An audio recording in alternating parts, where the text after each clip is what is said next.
తెలంగాణలో కాంగ్రెస్ ప్రభుత్వ అధికారంలో పేద ప్రజలకు సంక్షేమం మెరుగుపడిందని మక్తల్ ఎమ్మెల్యే వాకటి శ్రీహరి తెలిపారు. మంత్రి కోమటిరెడ్డి వెంకటరెడ్డి క్యాంపు కార్యాలయంలో జరిగిన జిల్లా కాంగ్రెస్ పార్టీ విస్తృత స్థాయి సమావేశానికి ఆయన ముఖ్య అతిథిగా హాజరయ్యారు. బీఆర్ఎస్ ప్రభుత్వం రాష్ట్రాన్ని అప్పుల కుప్పగా మార్చిందని విమర్శించారు. పార్టీ కోసం కష్టపడి పనిచేసే కార్యకర్తలకు అవకాశాలు కల్పిస్తామని భరోసా ఇచ్చారు.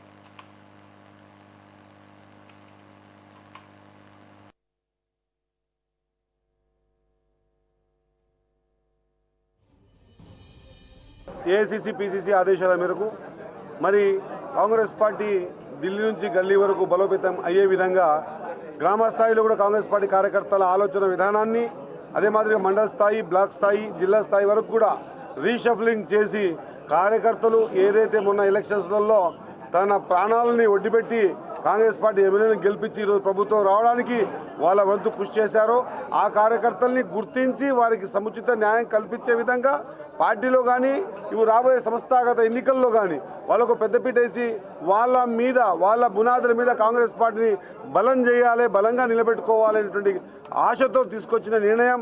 మరి మీనాక్షి నటరాజన్ గారు వచ్చిన తర్వాత ఈ నిర్ణయాలను కూడా బలోపేతంగా త్వరితగతిగా చేస్తూ ఉన్నాం. కాబట్టి నల్గొండ జిల్లా కాంగ్రెస్ పార్టీకి కిల్లా.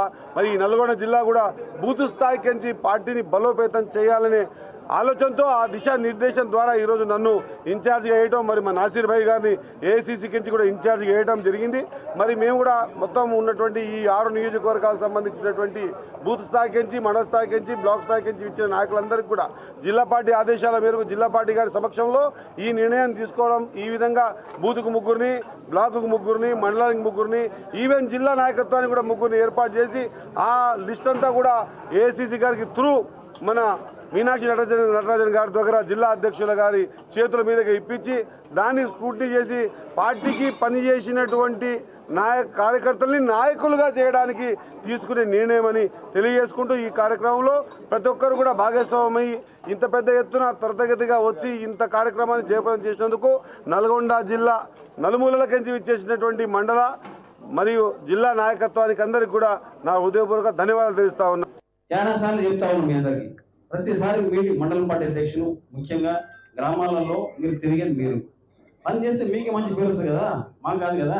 రేపు పిలిచి ఇంటికి టికెట్ ఇస్తే గెలవాలి కదా మీరు. ఇప్పుడు నేను ఎమ్మెల్సీ అయిపోయినా, అన్న ఎమ్మెల్యే అయిపోయాడు, మన ఎమ్మెల్యే మంత్రి అయిపోయాడు. ఇవన్నీ లోకల్ బాడీస్ ఉన్నాయి కదా. లోకల్ బాడీస్లో ఇప్పుడు ఎంపీపీలు, జెడ్పీటీసీలు, సర్పంచులు, మళ్ళా కౌన్సిలర్స్ వీళ్ళందరూ గెలవాలి కదా. అదే కదా లోకల్ బాడీ ఇంపార్టెంట్. మీరంతా బలోపేతం అయితేనే పార్టీకి బాగా స్ట్రెంథనింగ్ అవుతుంది, లేకపోతే కాదు.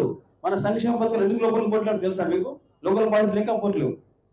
అదే సర్పంచ్ ఉంటే ఒక 10 మంది జవాబు చెప్తాడు, అదే ఎంపీటీసీ ఉంటే ఒక 10 మంది జవాబు చెప్తాడు, అదే ఎంపీ ఉంటే చెప్తాడు, జెడ్పీటీసీ ఉంటే చెప్తాడు. జిల్లా పరిషత్ సమావేశం, గ్రామ పంచాయతీ సమావేశం, మండల సమావేశం జరుగుతుంది. ఇప్పుడు జరగబోయేది జూన్, జూలై ఎలక్షన్స్ వస్తున్నాయి. కాబట్టి ఇదంతా మా ప్రయాసం అంతా మిమ్మల్ని గెలిపేయడానికి మా ప్రయాసం అంతా. దానికి మీరు ఏం చేయాలి? గ్రామాలకు పోవాలి, పని చేయాలి. మన జై బాబు, జై భీమ్, జై సంవిధానం. మనం పార్లమెంట్లో మీరు చూసిండ్రు, బీజేపీ వాళ్ళు రకరకాలుగా కాంగ్రెస్ పార్టీ విమర్శిస్తారు. మన అమిత్ షా మొన్న ఏమన్నాడు? అంబేద్కర్ని అవమానపరిచిండు. ఆయన రాసిన రాజ్యాంగంలోని ఇవాళ రిజర్వేషన్స్ ఉన్నాయి, చిన్న రాష్ట్రంలో ఉన్నాయి. కాబట్టి మనం స్టేజ్ మీద కూర్చున్నాం. ఇవాళ మనందరికీ పదవులు వచ్చినాయి. ఇవాళ చాలా సార్లు చెప్తా ఉన్నాం మీ అందరికీ, ప్రతిసారి మీటింగ్ మండలం పార్టీ అధ్యక్షులు ముఖ్యంగా గ్రామాలలో మీరు తిరిగేది మీరు